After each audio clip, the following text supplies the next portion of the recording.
Get ready for your daily dose of marketing strategies and tactics from entrepreneurs with the guile and experience to help you find success in any marketing capacity. You're listening to Marketing School with your instructors, Neil Patel and Eric Siu.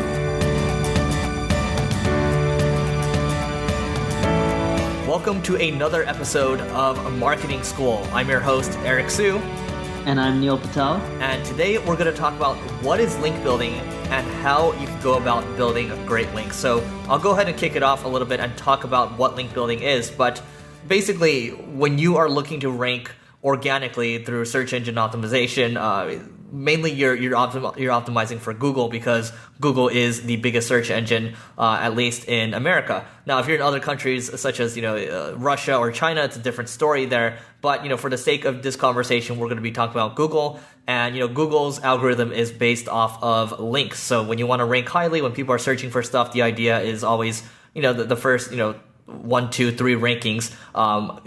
You're going to want those positions because they have the highest click-through right now. Google mentioned a while back that the top 2 factors to ranking well, performing well in terms of organic is number 1, content, number 2, links. Now the question is, how do you go about acquiring these great links? Because links are essentially votes of confidence, right? And just keep in mind, even though you're building links, not all links are created equal. They're seen as votes of confidence, but let's say you get a vote from, the president of the United States versus a vote from, perhaps somebody that's, 6 years old in the first grade. Totally different, right? So Google does know how to discern kind of the authority of each website out there, and each website is weighted differently. So a link from Entrepreneur Magazine would be very different than a blog that is first starting out. So a lot of nuances around link building, but for the sake of this conversation, we're going to talk about how you can go about acquiring great links. So Neil, what are your thoughts on building great links? Sure. The one thing that I love doing is I like going to Ahrefs, ahrefs.com, put in my competitor URL, and see who links to them. Ahrefs then ranks those links based on domain authority. The higher domain authority, 100 being like one of the best and most powerful sites in the world, and 0 being a site that has little to no domain authority. And think of it as a Richter scale, right? Like with earthquakes. There's a huge difference between a 4.0 and a 5.0. And even a bigger difference between a 5.0 and a 6.0, right? It's exponential. So with domain authority, if you have a domain authority of 60 or higher, typically those are really good links. So I like going to Ahrefs, put in my competitor URLs, see who links to them, sort it based off of domain authority, and then I hit up each one of those sites manually, and I say, hey, X, Y, and Z, I noticed you linked to A, B, and C website.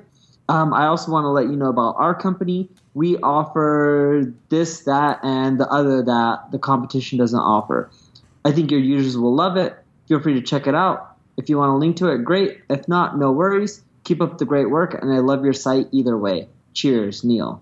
So if you use that tactic and you send out hundreds of emails, and I know that may sound ridiculous, but it really does take hundreds of emails to start seeing results. If you're emailing relevant sites, in which if you're a plumbing website and you email a travel website, you're not going to get a link. But if you're a plumbing website and you email a hardware website, there's a good chance they'll link to you. But for every 100 sites that you email out, roughly 3 on the low end and 7 on the high end should link back to you. I love it. And just to make the email conversation easier, because it seems very daunting for people to think about sending, hundreds of emails, each day or each week. There are tools out there. One I like using is called Outreach. So that's outreach.io. And PersistIQ is another good one too. So this is where basically it's gonna send emails out for you. It has automation for you where it'll stop if somebody replies, but if they don't, continue to put them, move them further down the sequence. Now, just keep in mind, whenever you're using one of these tools, you don't want to automate too much of it. You want to have a sense of personalization to it because everybody can sense it when something's automated.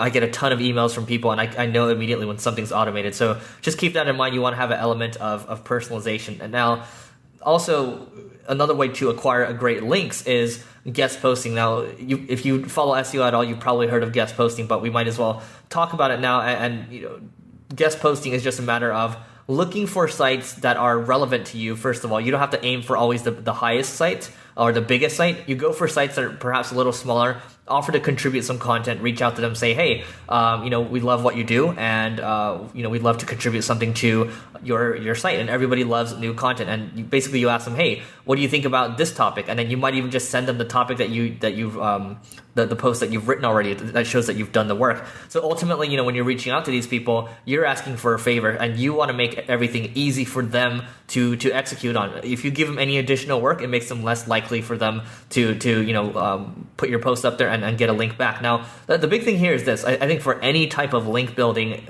you ultimately, the SEOs are going to say, okay, we're just trying to acquire a link, but I encourage you all to think about building a relationship instead, because once you think about it at a higher level where you're able to build a relationship with people, you're able to do more work, you're able to collaborate more with these individuals or these companies, and it's a lot more than just acquiring a simple link. A link is just part of it. But anyway, that's the second recommendation from me. You can definitely use a tool like BuzzSumo or even Google search to just look for sites that are you can write in quotes, write for us, or guest posts. There's a lot of different sites out there. They all need more content, and guest posting is just another way. What's a third way, Neil?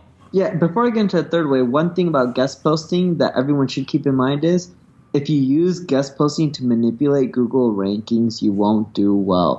Don't just guest post to build links. I like guest posting. I probably crank out 10 plus guest posts a week.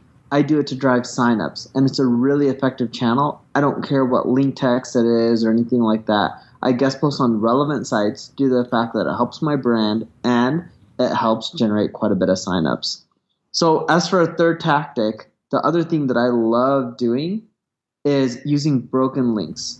So if you think about the web, how many sites go up every single day? Thousands, if not millions. How many sites also go down every single day? Probably not as many, but still, it's thousands, if not millions of sites a month that are going down, in which they're not renewing the domain, they're not renewing anything. And you know what? A lot of those sites have links pointing to them. So if you just Google broken link checker, there's a lot of tools out there that can help you find broken links within your space. You then find places, let's say if you're in the travel niche, you then go and find, let's say, broken travel links. You then take that URL that's broken, in which a lot of sites were linking to that web page, but it's no longer in existence. You then take that URL and you put it into archive.org. What archive does is say, hey, although the site's no longer around, this is what that page looked like when it was around. You can then go take that page, make a better version of it, and put it on your own site. You don't want to just copy it verbatim, but in essence, you want to improve upon it, use your own words, make it better. And then you can email each of those sites saying, hey, I noticed you're linking to site X, Y, and Z. I'm not sure if you knew, but that site actually doesn't exist anymore. It's pulled. They're no longer around, or they didn't renew their hosting, or whatever it may be. I actually have a similar page on my website, and it's actually more thorough and more up to date. I think your users will love it. Feel free and change out the links if you want. It's probably better than linking to a dead site. Cheers, Neil. It's that simple. If you do it in quantity, you'll get a ton of links. When I've done the broken link building, what I find is when I send out 100 emails, 20 to 30 of them will link back.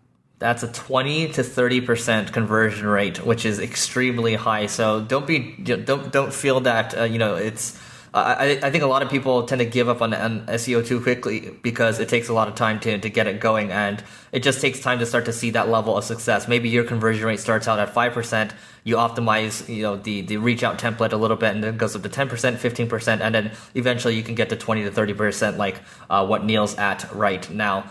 The other one I would recommend is roundup building. So there's actually a lot of people that will write, weekly roundups of news. So we actually do one on Growth Everywhere each week. It's called This Week in Growth, and it talks about the five marketing related articles that we love the most. And we actually have people reaching out to us saying, hey, we'd love to be a part of your roundup. And there's actually a lot of people that do weekly roundups. So you just need to look for your niche, and you can literally Google weekly roundup and behind that niche keyword, and then you can start to find more link roundup building opportunities.